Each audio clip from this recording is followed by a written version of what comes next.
असली धुरंधर वो नहीं जो स्क्रीन पर लड़ता है।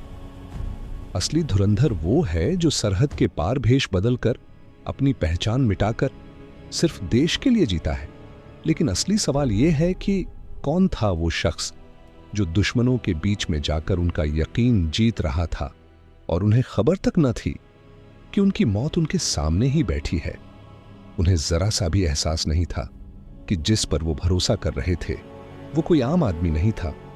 वो था भारतीय सेना का एक पैरा स्पेशल फोर्सेस ऑफिसर। नाम था मेजर मोहित शर्मा। दुश्मनों को उनके घर में घुसकर ढेर करने वाला यह जाबाज बचपन से ऐसा नहीं था। 13 जनवरी 1978 रोहतक, हरियाणा के एक मध्यम वर्गीय परिवार में जन्म हुआ उस लड़के का जिसे घर वाले प्यार से चिंटू बुलाते थे। पिता का नाम राजेंद्र प्रसाद शर्मा और माता का नाम सुशीला शर्मा। शांत स्वभाव का यह बेटा संगीत का शौकीन था।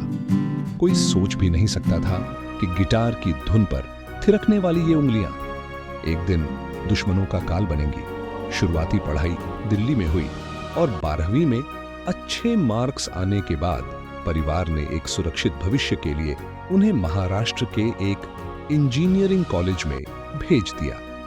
हाथ में इंजीनियरिंग की किताबें थीं, लेकिन दिमाग पर तो आर्मी की वर्दी का जुनून सवार था और इसी जुनून ने उन्हें एनडीए नेशनल डिफेंस एकेडमी तक पहुंचाया। खड़कवासला में एनडीए की कठिन ट्रेनिंग के बाद 11 दिसंबर 1999 को वो 5 मद्रास रेजिमेंट में लेफ्टिनेंट बने और बाद में एक पैरा स्पेशल फोर्सेस ज्वाइन की। यहीं से शुरू हुआ चुनौतियों का वो सफर जिसने उन्हें अमर बना दिया। साल 2003 दक्षिण कश्मीर माहौल तनावपूर्ण था। एलओसी लाइन ऑफ कंट्रोल के पार से घुसपैठ जारी थी, लेकिन उससे भी बड़ा खतरा था local recruitment network. Hizbul Mujahideen के कमांडर गांव-गांव जाकर युवाओं को भड़काते थे। नफरत की कहानियां सुनाई जाती थीं, भावनाओं को उकसाया जाता था और धीरे धीरे उन्हें हथियार थमा दिए जाते थे। भारतीय सेना जब भी कोई ऑपरेशन शुरू करती, लेकिन आतंकी हर बार ऑपरेशन से पहले ही बच निकलते थे क्योंकि उनका ग्राउंड नेटवर्क बहुत मजबूत था। तब सेना ने एक ऐतिहासिक फैसला लिया। दुश्मन को अंदर से तोड़ना होगा। इसके लिए किसी आर्मी ऑफिसर को उन आतंकी ग्रुप्स में जाकर उनका भरोसा जीतना था। लेकिन यह काम आसान नहीं था। जो भी व्यक्ति उनके ग्रुप में शामिल होता, उसकी पहचान खत्म हो जाती। पकड़े जाने पर कोई आधिकारिक सुरक्षा नहीं और जरा सा भी शक होने पर मौत तय थी। ऐसे हाई रिस्क अंडरकवर ऑपरेशन के लिए एक ऐसे ऑफिसर की जरूरत थी जो मेंटली स्ट्रांग हो, प्रेशर में शांत रह सके।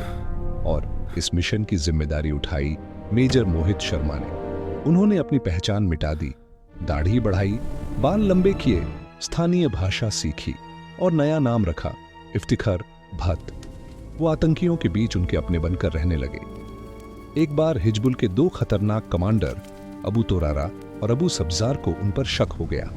उन्होंने बंदूक तान दी और पूछा, सच बता, तू कौन है? मौत सामने थी, लेकिन मेजर मोहित की आंखों में खौफ नहीं था। उन्होंने शांत और दृढ़ आवाज में कहा, अगर शक है तो गोली मार दो।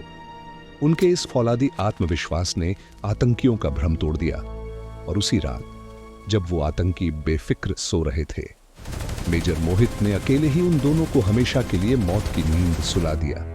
अगले दिन इफ्तिखार भट्ट का कहीं नामो निशान नहीं था। पहाड़ियों पर सिर्फ मेजर मोहित की दहाड़ गूंज रही थी। 21 मार्च 2009 कुपवाड़ा के हाफरूदा जंगल से इंटेलिजेंस इनपुट मिला कि आतंकी घुसपैठ कर चुके हैं। मेजर मोहित शर्मा अपनी ब्रावो असाल्ट टीम के साथ आगे बढ़े।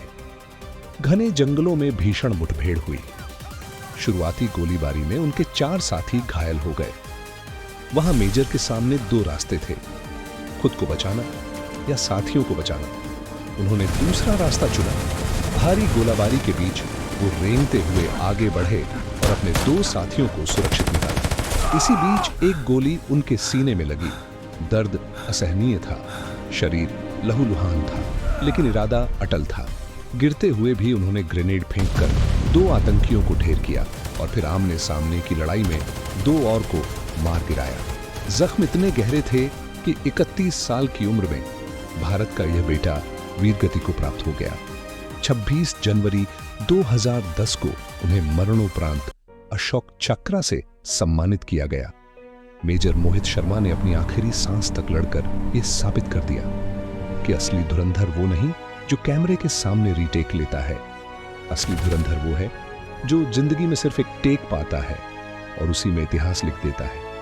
रियल लाइफ में सीन दोबारा शूट होता है, लेकिन रियल लाइफ में एक गोली और कहानी खत्म। धुरंधर वो नहीं जो तालियां कमाए, धुरंधर वो है जो तिरंगे के लिए अपनी धड़कनें दांव पर लगा दे। अगर इस रियल धुरंधर की कहानी ने आपके दिल को छू लिया हो तो कमेंट में जय हिंद जरूर लिखें।